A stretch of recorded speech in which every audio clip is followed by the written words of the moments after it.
na wanunua vijana wa Kenya waje Tanzania.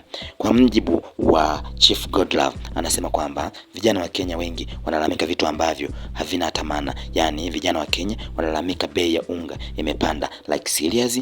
Yani unalalamika bei ya unga imepanda, mtoto wa kiume unalalamika bei ya chumvi imepanda, unapika kwani wewe ni mpishi? Aliweza kuzungumza Chief Godlove, tajiri, mtoto mdogo mwenye pesa nyingi, akiandai kwamba wanachokifanya vijana wa Kenya basi kwa kuwa hawataki kujiunga na yeye aweze kuonyesha siri ya mafanikio, basi anachokifanya atanunua waje Tanzania ili wajue namna ya kufanya kazi ili waweze kupata hela. Lakini sio watoto wa kiume wanalalamika kwamba bei ya unga imepanda, yani mtoto wa kiume analalamika kwamba bei ya unga imepanda, yani bei ya chumvi imepanda, wakati sisi hivyo vitu huku havipo. Na ndio maana ukimwangalia hata yeye anadai kwamba mimi nina magari ya bei ghali na hivyo nitawanunua vijana wa Kenya. Sio nitawanunua kwa kuwa hawana pesa, nitawanunua kwa kuwa wamekosa maarifa na njia za kupata pesa. Hivyo nitawanunua ili nije niwafundishe namna ya kutafuta pesa na waweze kuungana na mimi, kwa kuwa wanashindwa namna ya kupata mbinu ya kupata pesa. Huwezi kwa kijana alafu kama unalalamika kwamba bei ya unga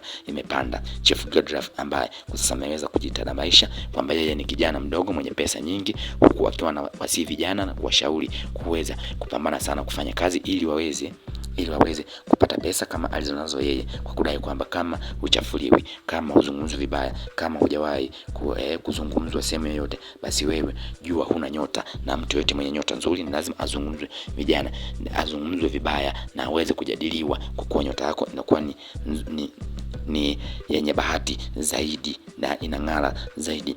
Chief Godlove anadai kwamba vijana wa Kenya wanachokifanya ni wanazalilisha vijana na taifa lao, kwa kuwa sio vizuri vijana wa kiume kuweza kulalamika kwamba bei ya unga, bei ya chumvi imepanda, kwa kuwa sio vitu ambavyo kijana wa kiume unatakiwa kulalamika. Chief Godlove ambaye mpaka sasa ana mtajiri ambao unakadiriwa kuwa ni mkubwa zaidi, kwa kuwa mpaka sasa anamiliki magari takriban 7 ya gharama zaidi